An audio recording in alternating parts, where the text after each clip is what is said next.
The chair now has the honor to present to you the President, the Honorable Clifford B. Levine of Allegheny County.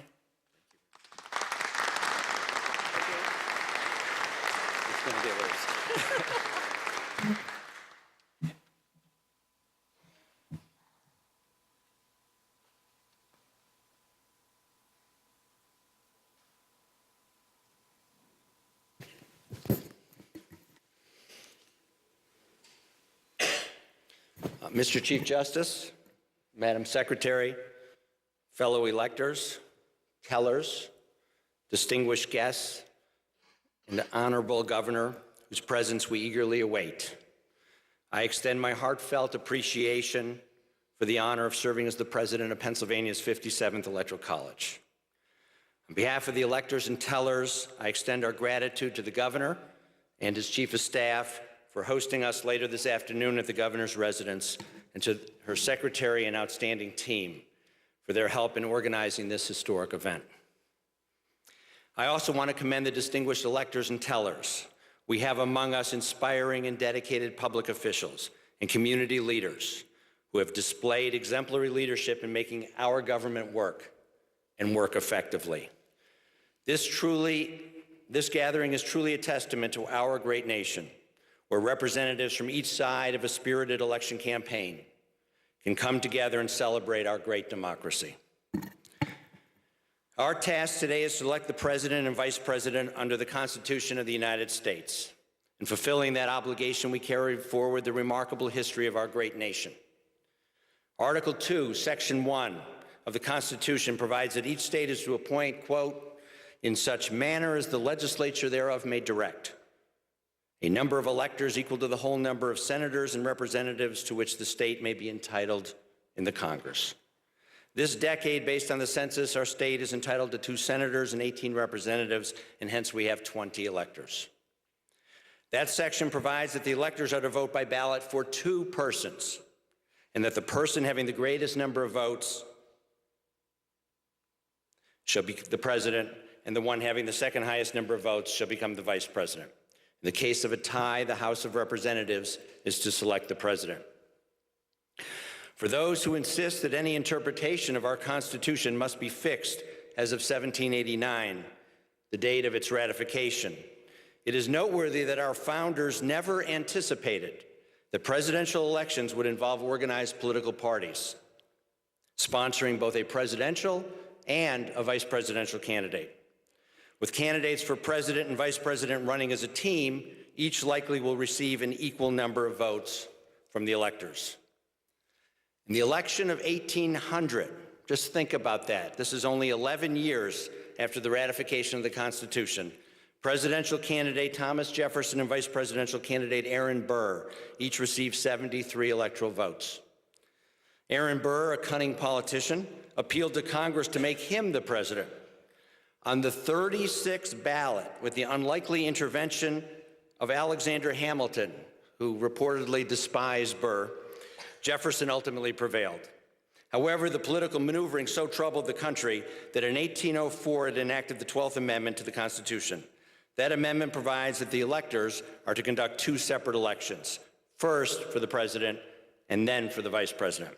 Today, as a result of the 12th Amendment, we will conduct 2 separate elections. So be sure to include only the name of President Barack Obama on the first ballot and only the name of Vice President Joe Biden on the second ballot.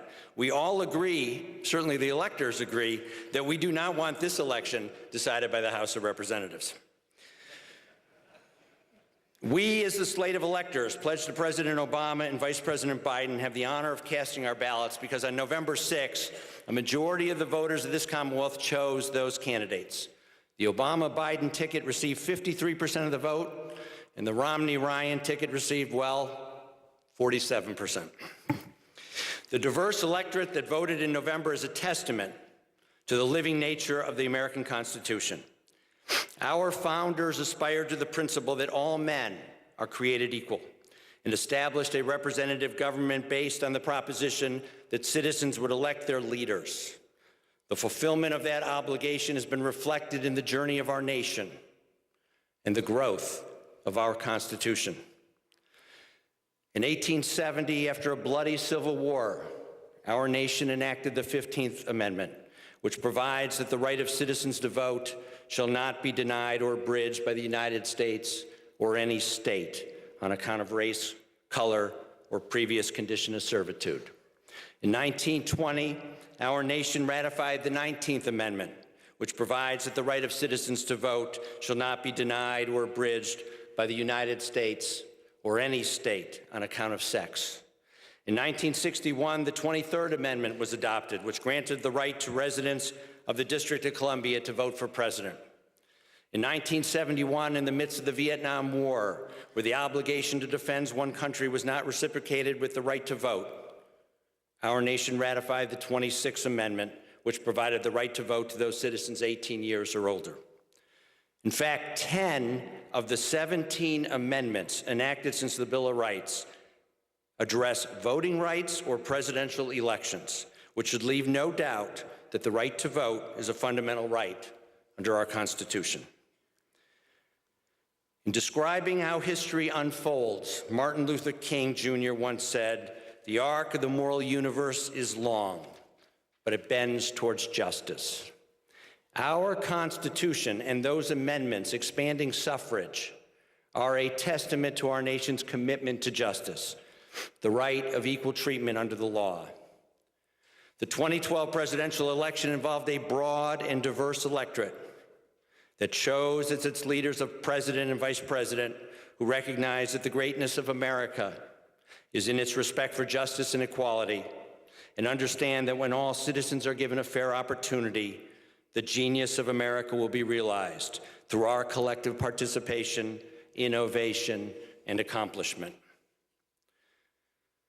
The arc of the moral universe is long, however, because throughout history, the concept of equal opportunity has not always been embraced. Efforts to curtail universal suffrage will continue, as will fear of our differences and failures to place sufficient faith in our similar desire to participate in our great democracy. The right to cast a ballot that we recognize as being so fundamental, and which other nations emulate, cannot be taken for granted. Just 1 year ago, in this very Capitol building, a proposal was made to change the manner in which our great Commonwealth has selected its electors since the early 19th century. Rather than have the winner of the statewide election choose the 20 electors, as is done in 48 states, that proposal sought to have an elector selected from each of our 18 congressional districts, and only 2 chosen from the statewide vote. Those congressional districts, designed in 2011 by a single political party in power, produced in no uncertain terms a highly gerrymandered map. Had that proposal been adopted, our vote today would have been very different. Governor Romney would have received 13 electoral votes, and President Obama would have received only 7 votes, despite the fact that President Obama won the statewide election by 6 percentage points. That result would have defied our constitutional principles and undermined the basic premise of fair and free elections, that the candidate who receives the most votes shall prevail. Soon after the November election, yet another proposal to enact a legislative change to our manner of selecting electors was presented. That plan, which would affect Pennsylvania alone, seeks to split our electors based on the relative vote received by each candidate.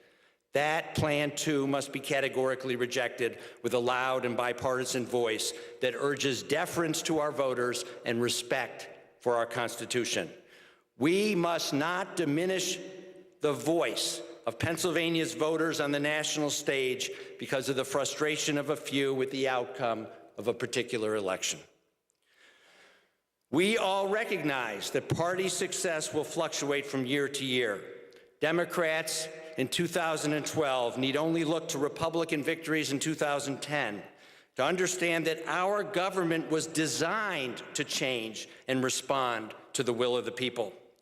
For our democracy to flourish, our political leaders would best be advised to change their ideas and platforms in order to appeal to the broader electorate, rather than change the rules and procedures of elections to effectuate partisan gain.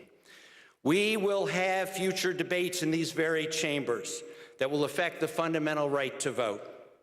But let us always rely on facts and evidence, not supposition and rhetoric.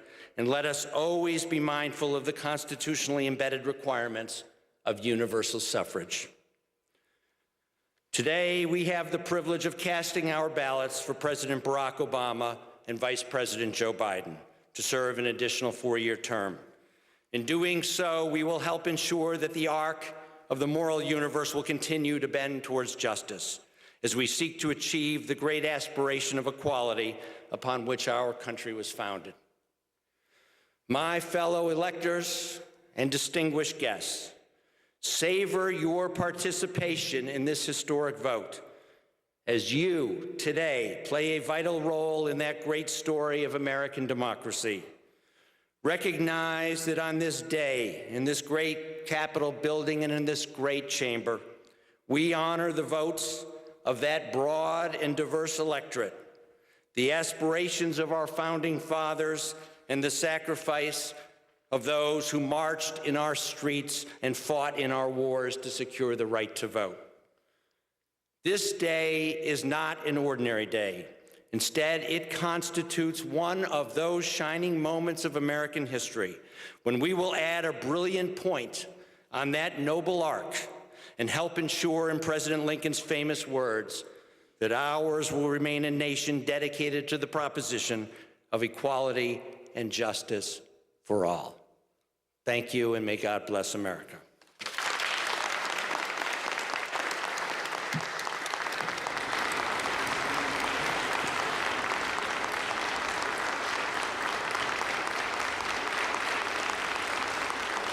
Thank you.